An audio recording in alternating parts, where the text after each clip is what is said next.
Oi pessoal da R7, o Fala Brasileiro de hoje é a respeito de dívidas, endividamento. A gente pensa em inadimplência, né? Aquela dívida não paga, aquela dívida atrasada que a nossa população, uma parcela da população tem. Nosso entrevistado de hoje é o Reinaldo Domingos, que é educador financeiro. Reinaldo, a gente tem na pesquisa aqui, pelo menos os que disseram sim, né? 24% disseram que estão endividados. Primeiro vamos fazer essa diferença entre dívida todo mundo tem, né? Mas dívida em atraso nem todo mundo. Olha, dívida em atraso, as pessoas se tornam inadimplentes. Eu não paguei no vencimento, sou inadimplentes. Provavelmente todos têm dívidas, mas aquela questão assim, umas têm até medo de falar que estou inadimplente. Não, deixei de pagar, não, eu tenho dívida, mas não deixei de pagar. Então existe ainda um tabu, né, de falar, eu estou realmente inadimplente, deixei de pagar no vencimento. Isso é possível e deveria ser dessa forma. Mas existe um processo de ausência da educação, desse comportamento financeiro. Então nós precisamos entender que quem tem dívidas é que tem um compromisso para ser pago, né, num vencimento tal. Quem está inadimplente é que naquele vencimento tal, eu deixei de pagar no vencimento e fiquei inadimplente. Coisa simples, né? Mas é importante descrevê-la. Quando 24% das pessoas, dos entrevistados da pesquisa, dizem que estão com dívidas, né, entende-se como inadimplentes, é um número baixo? Um número baixo. Eu acredito que nessa fatia desses pesquisados, sem dúvida alguma, se eles entenderam que é inadimplência, o Brasil tem muito mais inadimplentes hoje. Nós estamos com mais de 70 milhões de inadimplências, né?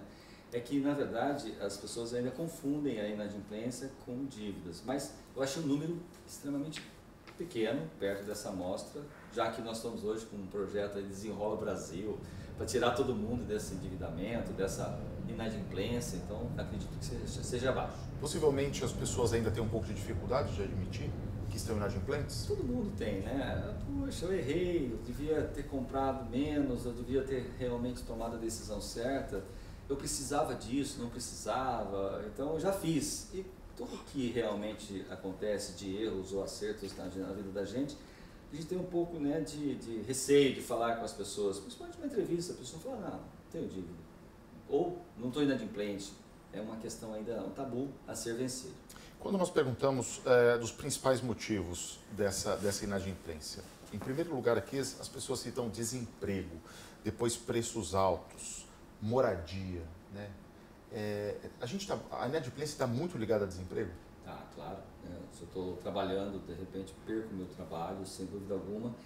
E aí a pergunta que fica sempre é essa, né? Se a partir de hoje você não mais recebesse seu ganho mensal, por quanto tempo você manteria seu atual padrão de vida? Você vem com uma pergunta dessa, a pessoa fala assim, alguns meses, aí ela foi, né, demitida, está desempregada, vai ter problema. Logicamente vai ficar inadimplente porque não tinha reserva suficiente, às vezes até a verba indenizatória já está tomada, às vezes tem crédito consignado que abateu na rescisão, o fundo de garantia ela já tinha tirado com uma casa própria, então ela não tem quase reserva nenhuma, então ela vai ficar inadimplente. Então o desemprego, né, essa recorrência de entrada de receita, de grana, né, dela todo mês, faz todo sentido dela ficar realmente como primeira a ser realmente a pessoa que vai ficar inadimplente.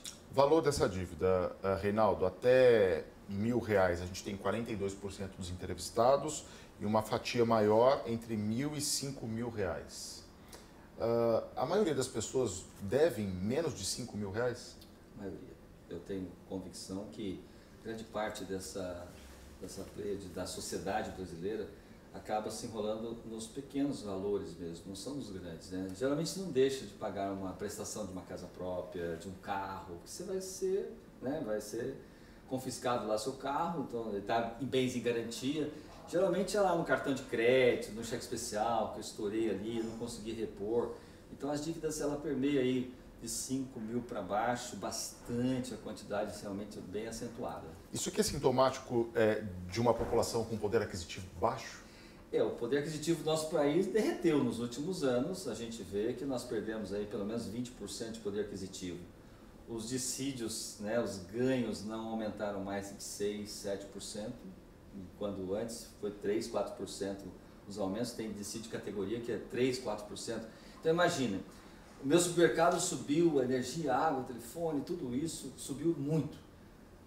do outro lado eu não tenho um repasse de um dissídio que possa fazer face a isso. Aí nós vamos ter problemas. Logicamente, o nosso desequilíbrio vem de uma perda de poder de compra, que chamamos de poder aquisitivo, e isso é um grave problema, porque nós estamos caminhando para uma geração, nós estamos caminhando para uma população, uma sociedade realmente muito endividada, com poucas chances de se aposentar um dia, e aí nós olhamos para o INSS, mais de 30 milhões que não tem sustentabilidade, ou seja, aposentaram, recebem o INSS, mas não dá conta para ter uma qualidade de vida.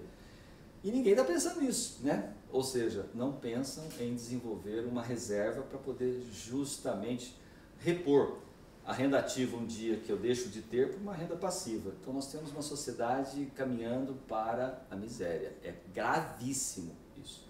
Nós temos aqui 31% dos entrevistados, portanto a maioria dizendo que as dívidas são com bancos e instituições financeiras. É um problema pelo tamanho dessa conta que vai ficando ao longo do tempo? Aqui a instituição financeira, nós temos uma facilidade do crédito, né? Nós damos muita água para quem, né, precisava de um copo d'água, de um mar de águas para ela, vai se enrolar, vai ficar inadimplente. A situação do mercado, do sistema financeiro é dar em demasia, dar em excesso um crédito para quem não pode honrar com as prestações ou até mesmo com aqueles compromissos que ela assumiu. O sistema financeiro sempre vai ser um grande responsável, mas ele não é o culpado de tudo isso.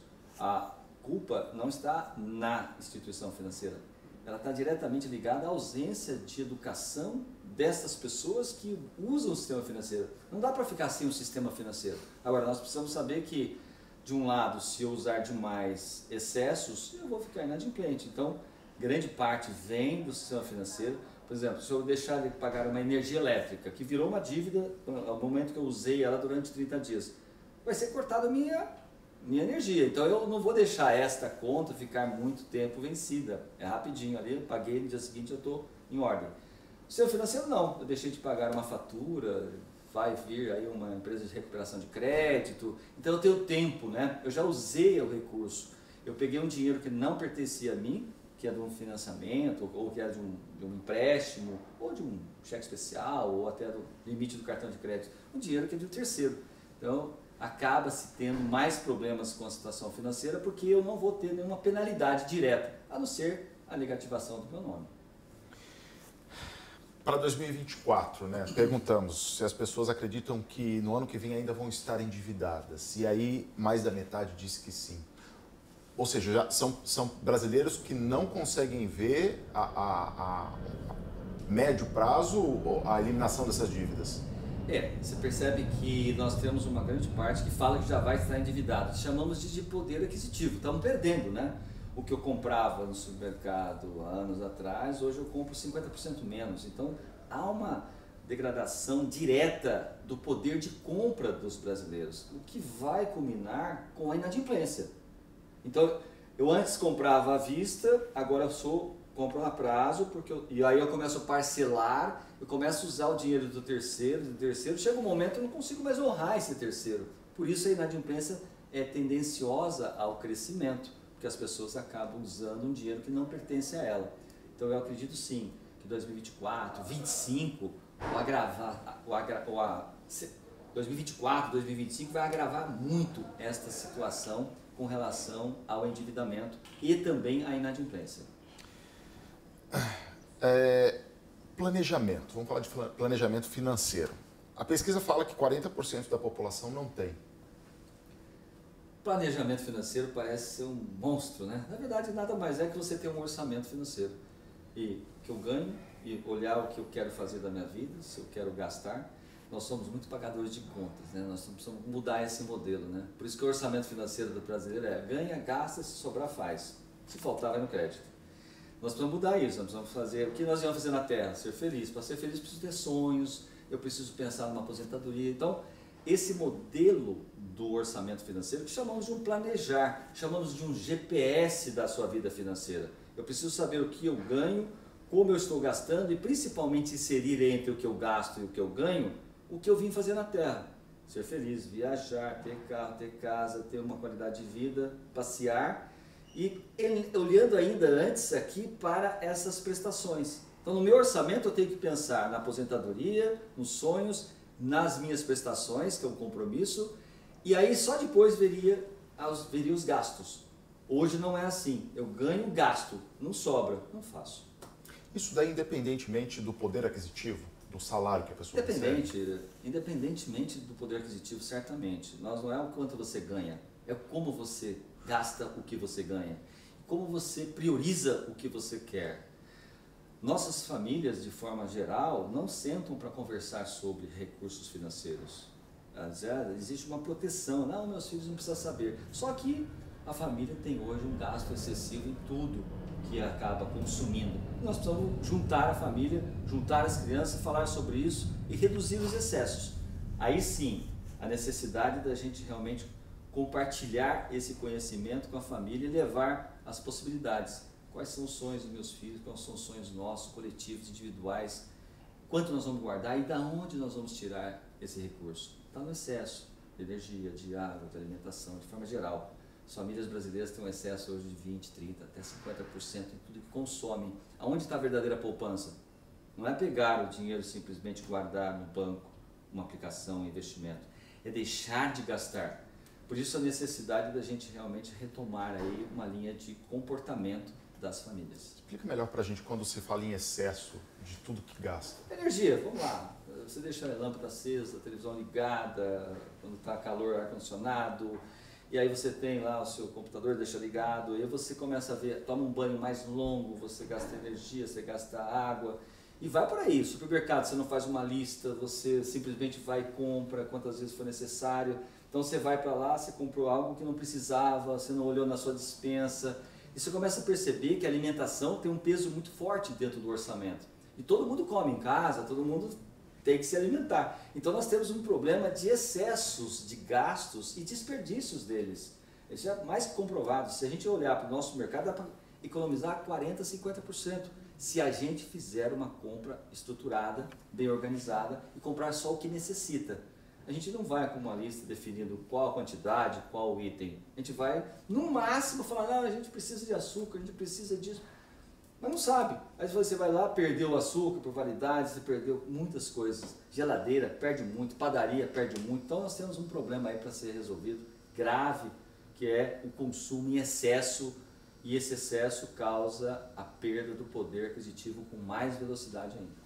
Reinaldo, e aí, independentemente também do grau de escolaridade das pessoas, né? As pessoas mais instruídas talvez consigam fazer esse planejamento melhor, mas as pessoas também que têm pouca instrução devem sentar ali, pensar um pouquinho em tudo que ganha e tudo que gasta, né? Para conseguir aliviar um pouco o peso dessas contas. Educação é comportamento. Educação financeira é um comportamento. Então, se você olhar para o comportamento, independe se eu estou alfabetizado ou não, se eu tenho instrução ou não. Todo mundo sabe o que é dinheiro, pode saber ler ou não, escrever ou não. Eu sei que dinheiro compra, dinheiro realiza. A criança com 3, 4, 5 anos já sabe. Papai, pega o dinheiro, passa o cartão. Ela já sabe que é consumo. Então, não se trata de instrução no que se refere à educação formal, e sim as atitudes que nós vamos colocando para dentro da nossa casa. E os hábitos são aqueles que nós herdamos dos nossos pais, avós. Então nós temos gerações que não tiveram nenhuma instrução de como lidar com o dinheiro. Dinheiro é meio, empreendimento é meio, o trabalho, vendo minhas horas, recebo dinheiro. Como é que eu vou usar esse dinheiro dentro do meu lar, das minhas famílias? Ou seja, eu preciso tomar uma decisão de organizar esse recurso que entra e esse recurso que sai. Com isso, sim, nós conseguimos fazer uma geração um pouco melhor, independentemente do poder aquisitivo, independente do grau de instrução, mas acima de tudo, temos que saber que nossos realmente sonhos, o que viemos fazer na Terra, quais os nossos propósitos, o que nós viemos fazer aqui. Vamos ser felizes. Ser feliz, uma vida financeira vai muito bem, sustentavelmente. Reinaldo, obrigado pela entrevista. Eu que agradeço. E para quem nos acompanha, é lição de casa, né? Pensar aí no quanto ganha, em tudo que gasta e no dia a dia de onde tirar os excessos. Dá menos dor de cabeça depois. Até a próxima.